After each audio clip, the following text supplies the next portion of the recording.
Hey, what's up everybody? It's your favorite Baltimore Fett here to do a quick recap of the Baltimore Orioles series against the Yankees. Without further ado, let's hop right into it. Man, was it great to see us take 3 out of 4 from the Yankees. As most of you guys know, if you're listening, I hate the Yankees. They're the most hated franchise in my eyes in sports, and I cannot stand them. Unfortunately, my co-host, Mr. SkiveWalker, is a huge Yankees fan. So, that causes some difficulties when bringing issues like this up. But the Battle of the Bullpens, the cold weather battle, is what I have it labeled as.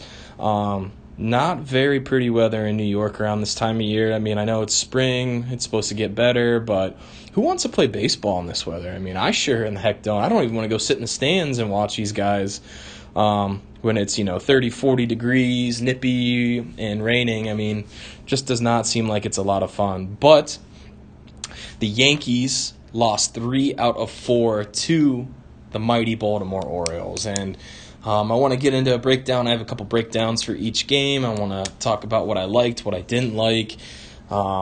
Basically, like I said, this was the Battle of the Bullpens with 2 of the 4 games going extra innings. You saw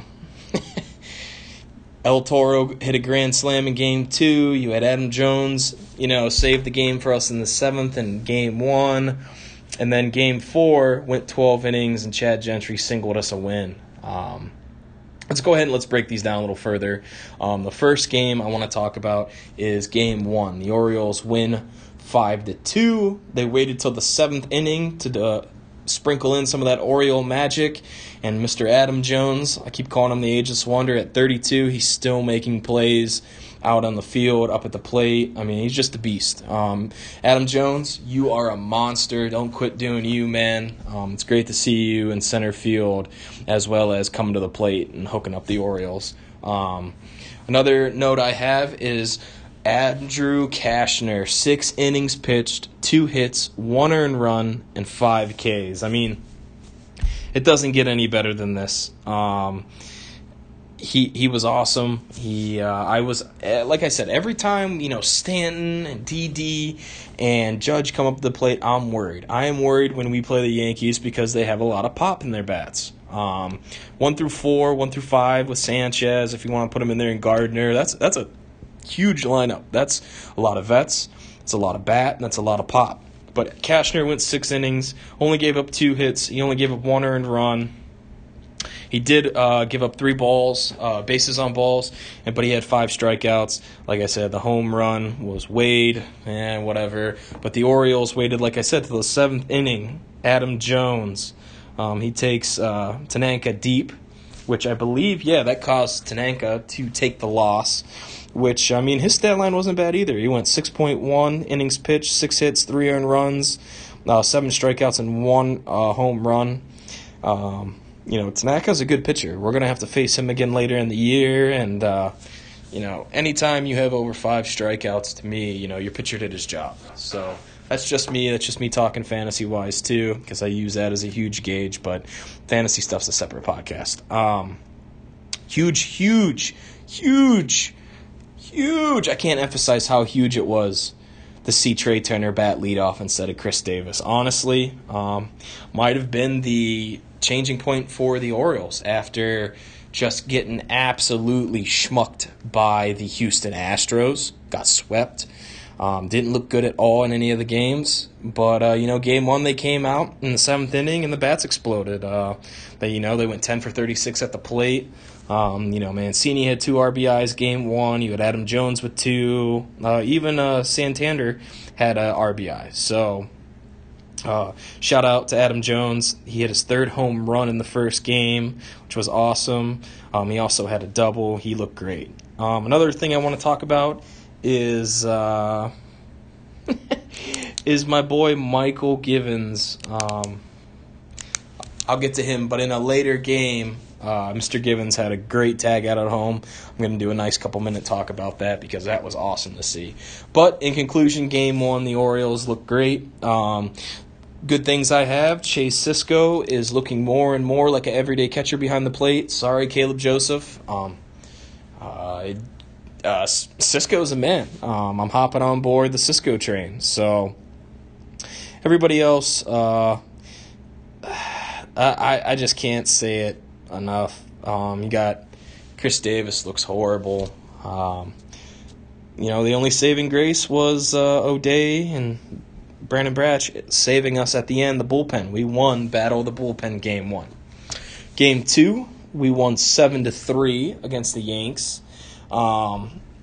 Machado, my boy, I'm really harsh on him. It's really hard to watch this season knowing that he could be gone. But he had 2 home runs this game. It was amazing. Sometimes I feel like, he's up at the plate, he's lackadaisical, and then boom, he explodes, 2 home runs like he did. And, I can't really complain.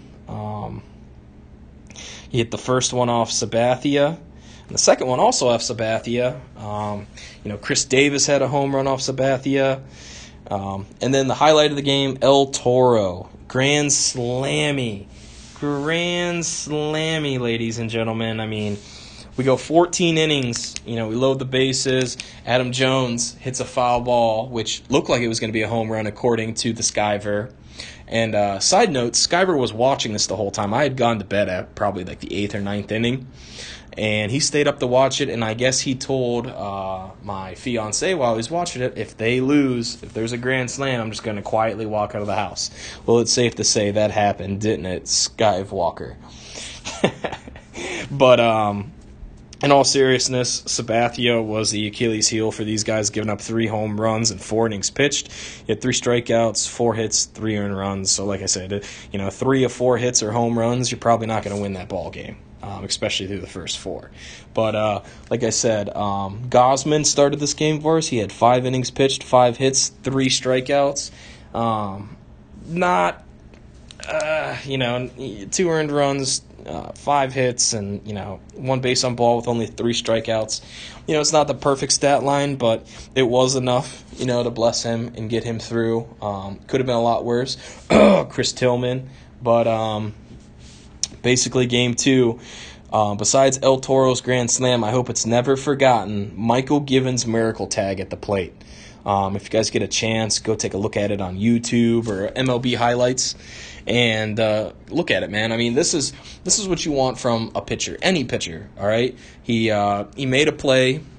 There was an error causing the base runner on third to try to book it home, and Michael Givens stepped up, covered the plate, applied the tag, and blocked the runner from scoring, which basically prolonged the game.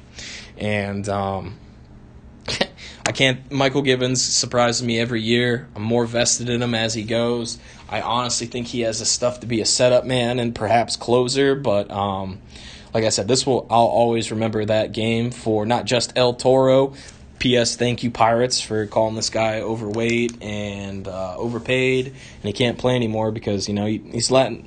DH isn't a bad slot for him, especially when he's only playing it every day or every other day or every third day sometimes. So, shout out to the game MVPs, Michael Givens and Pedro Alvarez. You guys earned it this game. Game 1 MVP, I didn't mention, but Adam Jones, obviously, 7th inning magic.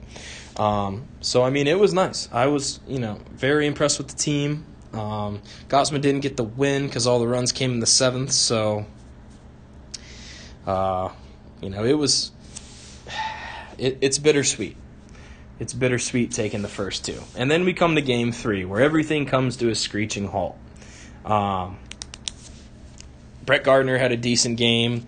Tillman is just terrible. He's in one of these back-end rotation guys. I honestly think that we could push back maybe to the bullpen for something we need. And I honestly think we need to go to a 4-man rotation between Cobb, Bundy, Gosman, and, I'm not so sure on I meant to say Cashner. Those are my 4 guys for the rotation. But Mike Wright and Tillman, nope, just say goodbye and take them out of the game early.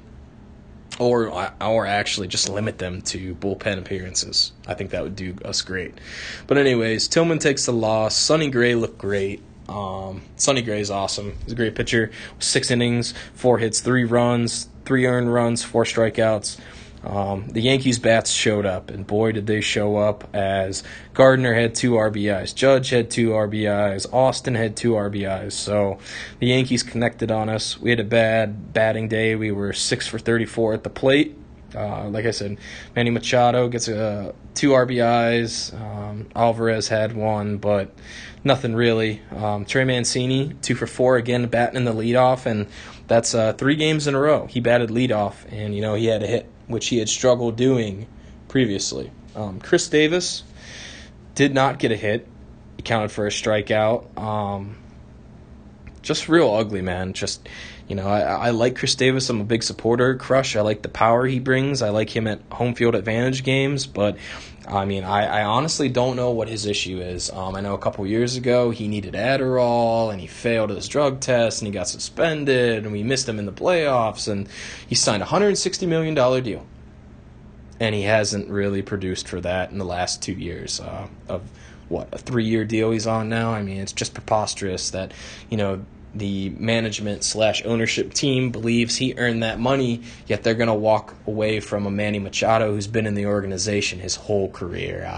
I just don't get it. As a baseball guy, as a sports guy, as a management guy, and, number-wise, you would think you would want to throw all your money at this kid that's rose to stardom through, coming in, 17, 18-year-old Manny Machado, and look at him now. He's playing shortstop, and he might be the best, that side of the field player, because he can play short and third.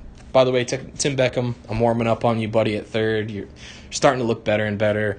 At the plate, we'll get there, right? But the Orioles lose this one. Tillman goes 5.1 innings. He gives up 8 hits, 5 runs, 5 earned runs. He gives up 4 bases on balls. He only has 3 strikeouts. No home runs given up, but didn't matter.